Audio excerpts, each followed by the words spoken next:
গম্ভীরা মানেই মালদা জেলার এক প্রাচীন সংস্কৃতি। কয়েকদিন ধরে হয়ে আসা গম্ভীরা সংস্কৃতির সমাপ্তি হলো মঙ্গলবার, আর সকলে উপভোগ করলেন এই সংস্কৃতিকে। পুরাতন মালদার ঐতিহ্যবাহী গম্ভীরা বড় তামাশা অর্থাৎ ছদ্মবেশ ধারণ। জানা গেছে পুরাতন মালদার 2, 3, 4 ও 5 নম্বর ওয়ার্ডকে নিয়ে প্রথা মেনে গম্ভীরা অনুষ্ঠিত হয়। 3 দিন ধরে হয়ে আসা এই অনুষ্ঠানের গতকাল ছিল সমাপ্তি উৎসব। বড় তামাশা মানেই হলো ছদ্মবেশ ধারণ। সরবরি এলাকা সহ আশেপাশের এলাকায় অনুষ্ঠিত হয় ওই গম্ভীরা। বলা যায় প্রায় 1000 বছরের পুরানো ওই গম্ভীরা ঐতিহ্য মেনে চলে আসছে আজও। তাই বিগত কয়েকদিনে নানান ধরনের নাচ অনুষ্ঠিত হয়, যার মধ্যে রয়েছে মুখা নাচ সহ অন্যান্য নাচ। গতদিনও অনুষ্ঠিত হয় বড় তামাশা, যাকে ছদ্মবেশ ধারণ হিসেবে বলা হয়ে থাকে। এতে বিভিন্ন ধরনের সাজ লক্ষ্য করা যায়, যার মধ্যে ছিল দেবদেবীর সাজ সহ অন্যান্য সাজ।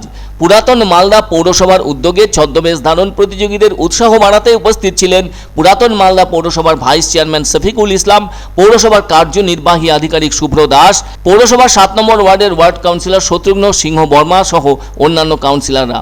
আসলে গম্ভীরা মালদা জেলার অন্যতম লোক সংস্কৃতি। তবে গম্ভীরা মানে হলো শিব বন্দনা। সে জায়গায় একাত্ম হয়েছেন দেবী কালী এবং চামুন্ডা। বৈশাখ মাসের শেষ 4 দিন গম্ভীরা উৎসব অনুষ্ঠিত হয়ে থাকে। এই উৎসবে যোগ দিতে বাইরে থাকা এলাকার মানুষজন সব ঘরেই ফিরে আসেন, আর এভাবেই চলে আসছে গম্ভীরা উৎসব।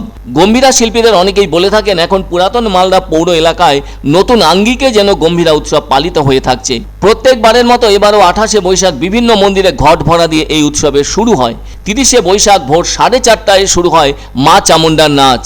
তারপর শুরু হয় মাসান গড়া ও মুখা নাচ। এরপরই প্রতিটি মুখা তার নিজস্ব মন্দিরে চলে যায়। সেখানে হয়ে থাকে আহারা বা কালী পূজা। আবার রাতেও বিভিন্ন ধরনের অনুষ্ঠান হয়ে থাকে। আর শেষ দিন অর্থাৎ 31শে বৈশাখ হয় ছদ্মবেশ ধারণ।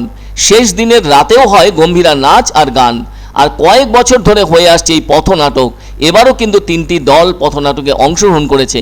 এমন একটি উৎসব করার ব্যাপারে আগে থেকে চিঠি দিয়ে জানাতে হয় পৌরসভাকে। তাদের আবেদনের সাড়া দিয়ে এবারও তোরণ বানিয়ে সহযোগিতা করেছেন চেয়ারম্যান। তবে গম্ভীরা শিল্পীরা চাইছেন মালদায় একটি পর্যটন কেন্দ্র গড়ে তোলা হোক গম্ভীরাকে কেন্দ্র করে। এর ফলে নানান জায়গার মানুষ এই উৎসব দেখতে আসবে, আর এর ফলে গম্ভীরা শিল্প বেঁচে থাকবে। আসলে গম্ভীরা সম্রাট হলেন যোগেন্দ্রনাথ চৌধুরী। গম্ভীরা ধর্মীয় উৎসব থেকে শুরু হলেও বাস্তবে সমসাময়িক সমাজ, জীবন ও রাষ্ট্রের বিষয় হলো গম্ভীরা গান বা লোকনাট্যের প্রতিপাদ্য। বলা যায় ব্যঙ্গাত্মক ভঙ্গিতে সামাজিক চলচ্চিত্রের প্রতিচ্ছবি গম্ভীরার মাধ্যমে প্রতিফলিত হওয়ায় তা বরাবরই জীবন্ত ও প্রাণবন্ত। সমাজ জীবনের উন্নয়ন ও কল্যাণের জন্য গম্ভীরা বিশেষ ভূমিকা পালন করে আসছে সেই স্মরণাতীত কাল থেকে। সমাজ, রাজনীতি এবং রাষ্ট্রনীতির মতো গুরুগম্ভীর বিষয়কে সহজ করে এই সংস্কৃতির সাথে জড়িয়ে থাকা শিল্পীরা মানুষের কাছে নিবেদন করে আসছেন। গম্ভীরার অন্যতম পথিকৃৎ বিনয় সরকারের কথায় গম্ভীরা অমর এবং গম্ভীরাই জীবনের আসল বুনিয়াদ। গবেষকদের মতে এই গম্ভীরা 1000 বছরের পুরানো ধ্যানধারা।